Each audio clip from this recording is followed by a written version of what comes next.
Bien, y continuamos con la información y el análisis. Seguimos hablando de economía y vamos a referenciar las medidas que anunció el gobierno nacional y que sigue anunciando y que, según indica, tiene por objetivo reactivar la economía. ¿Cómo va a impactar este paquete de medidas en la vida de la gente y de los trabajadores? Bueno, de eso vamos a hablar con nuestra economista amiga. Le damos la bienvenida a la licenciada Antonella Gerbaji. Antonella, muy buenas tardes, ¿cómo te va? Buenas tardes, Marina, ¿cómo estás? Muy bien por acá, muchísimas gracias por visitarnos nuevamente esta semana después, bueno, de todo lo que fue esa convulsión política. Finalmente de a poco van llegando las medidas económicas que se habían prometido, que se habían anticipado. Bueno, referenciar un poco ese paquete de medidas y también, bueno, si crees que van a terminar impactando en la economía y su reactivación o qué crees que sucederá. Bueno, esperemos que sí, ¿no? Todos los argentinos esperamos que el país reactive. Esto, bien como decís, Marina, es un paquete de medidas que está tomando el gobierno. Ya pasaron 2 semanas de las elecciones y siguen habiendo medidas. Hasta recién estaba leyendo y seguían apareciendo. Así que no descartemos que sean las últimas medidas que se tomen, sino que vamos a ver cómo transcurren estas semanas. La cantidad de medidas que están sacando es, la verdad, impresionante. Podemos empezar a mencionar, por un lado tenemos la que salió hoy de la mano de AFIP, que es ganancias, las ganancias que pagan las personas humanas, que vendría a ser la que recae sobre los salarios de los trabajadores. La medida que el gobierno sacó, esta última medida, es para poder subir lo que es este mínimo no imponible. Entonces, permitiría que algunas personas dejen de pagar ganancias, ¿sí? Bien. Esta medida aliviaría a 1.200.000 personas. Es un número bastante importante. Si ponemos a ver cuánto dejaría de pagar cada persona, podemos hacer un ejercicio de, por ejemplo, un soltero sin hijos. Sería un alivio mensual de aproximadamente 16.000 pesos. Y para un ejemplo de un casado con hijos, representaría algo así como 8.500 pesos sobre los bolsillos de los asalariados. Esto lo que pretende es meter plata a los bolsillos de una manera rápida e inmediata. Así que esta medida que se anunció hoy empezaría a regir con lo que es los salarios de septiembre, que en el bolsillo los vamos a tener en octubre, ¿sí? Esto por un lado. También se ve lo que se subió el mínimo imponible es que antes eran hasta 150.000 pesos. Ahí comenzaban a pagar, ahora eso se subió a 175.000 pesos de salario bruto, ¿sí? Esto significa que con las paritarias que hubo entre la anterior medida y este mes de septiembre, las personas que habían sido aliviadas con la primer suba del mínimo imponible ya estaban cayendo de nuevo en lo que es ganancias por el tema de las paritarias. Entonces, como que la medida había quedado sin ningún efecto.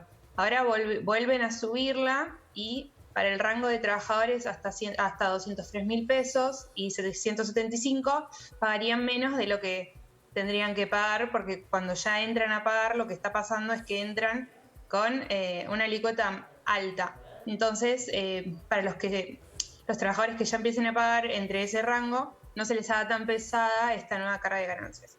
Y lo que dijo el gobierno es que con este nuevo mínimo no imponible, lo que provocaría es que el 10% de los trabajadores paguen ganancias, que estos 10% de trabajadores representan alrededor del 25% de la masa salarial. Así que para los trabajadores que están cerca del piso de ganancias es un gran alivio y lo reciben con alegría. El tema es que si vuelve a haber paritarias, volverían a caer. Entonces se prevé que el 1 de enero vuelva a revisarse este nuevo mínimo no imponible, que si vuelven a abrir paritarias, ¿no? Vuelve a correrse de nuevo el piso, claro, y así sucesivamente. Entonces es algo que tienen que revisar. También se anunciaron otras medidas más allá de lo que es ganancias, como el previaje para jubilados, que representa, la verdad, bastante cantidad de dinero. Lo que hace este previaje es que de lo que gasten se les devuelva a sus tarjetas un 50% y así puedan seguir gastando, ¿no? Todo esto es apuntado a lo mismo, meter plata en el sistema y hacer girar, lo que se dice hacer girar la rueda, ¿no? Que esta plata que ingresa vaya a gastarse. lo que también dicen los críticos es, ojo, ¿no? Porque en ganancias va a ser todo gastado o quizás alguna plata vaya hacia lo que es el dólar o el dólar blue. Entonces ahí hay que mirar muy, muy detalladamente. La parte de los jubilados, la verdad, que es lo que se llama siempre en economía, los jubilados son los que más consumen a nivel local. No están pensando quizás tanto en comprar dólares como sí los asalariados, eso está como estudiado. Así que la plata de los jubilados, que vaya más a jubilados, seguro vaya a reactivación económica. Pero bueno, nada, los asalariados que ganan más, ahí las dudas ya entran a ver si tienen que pagar quizás deudas que tenían antes y no vayan a gastarlo en consumo o mismo en comprar dólares. Y por último, una medida que también sonó muy fuerte es la suba del mínimo imponible, que está bastante retrasado, ya está por debajo de la indigencia. Perdón, ¿dije mínimo imponible? Sí, sí, el básico, claro. El mínimo vital y móvil. El salario mínimo, perdón, porque son tantas medidas que a veces sí. Se te confunden los mínimos. No, pero va bien, va bien. Está subiendo el salario mínimo vital y móvil, que es algo muy importante para los trabajadores que cobran menos. Entonces tenemos medidas para los que cobran más, que son los que pagan ganancias, y medidas para los que cobran menos. O sea, tenemos que, como que el gobierno está intentando ir para todos lados a meter plata, ¿no? Los que cobran menos y los que cobran más. Y lo bueno de que suba el salario mínimo también es que arrastraría a los planes sociales que están ajustados por el salario mínimo. Así que sería también una gran inyección de dinero en la economía en estos meses que se vienen. La gran pregunta es cómo van a financiar esta cantidad, esa es la pregunta, ¿no? claro, esa es la pregunta, porque el gasto público que al final no se compensó con el pago al organismo internacional. Digo, esta semana conocimos que Argentina le pagó 1.900 millones de dólares al FMI. En simultáneo se anuncian estas medidas. ¿Cómo se financian estas medidas, Antonella? Claro, la plata no alcanza para todo, Marina, es como que tenemos... Claro. Nosotros no somos un país rico que puede llegar a tener muchísimo excedente para pagar. Bueno, en realidad responde un poco a lo que se venía pidiendo de que el gobierno, algunos lo criticaban porque decían que no estaba gastando lo suficiente, que estaba muy austero, que el déficit era muy poco. Entonces, como que se interpreta que las urnas le dijeron que tenía que gastar más. Sí. Algunos dicen eso, ¿no? Y bueno, ¿cómo se puede financiar? Con emisión, con deuda o con la suba de impuestos. Deuda el gobierno no puede tomar porque ya no tiene prestadores casi en el mercado.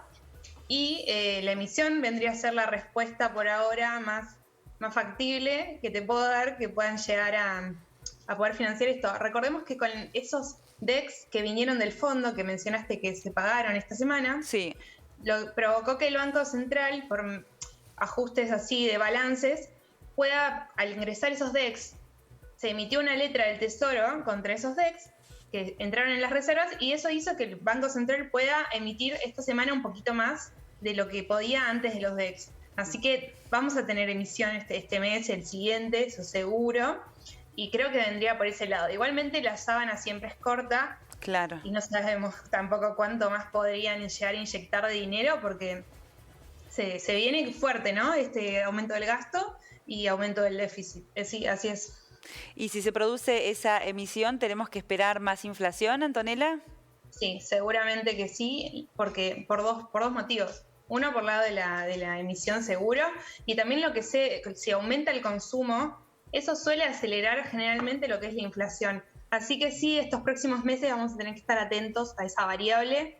Sí, y más si aumentan los salarios, si hay más plata en la economía, se puede prever que aumente un poquito la inflación en estos meses. Esperemos que no sea tanto, pero sí, se espera eso. Claro, lo ideal sería que esas subas que estamos anticipando no se terminen comiendo las mejoras en los ingresos en cuanto, bueno, a las modificaciones en ganancias, el salario mínimo, lo que se le bonifique a jubilados.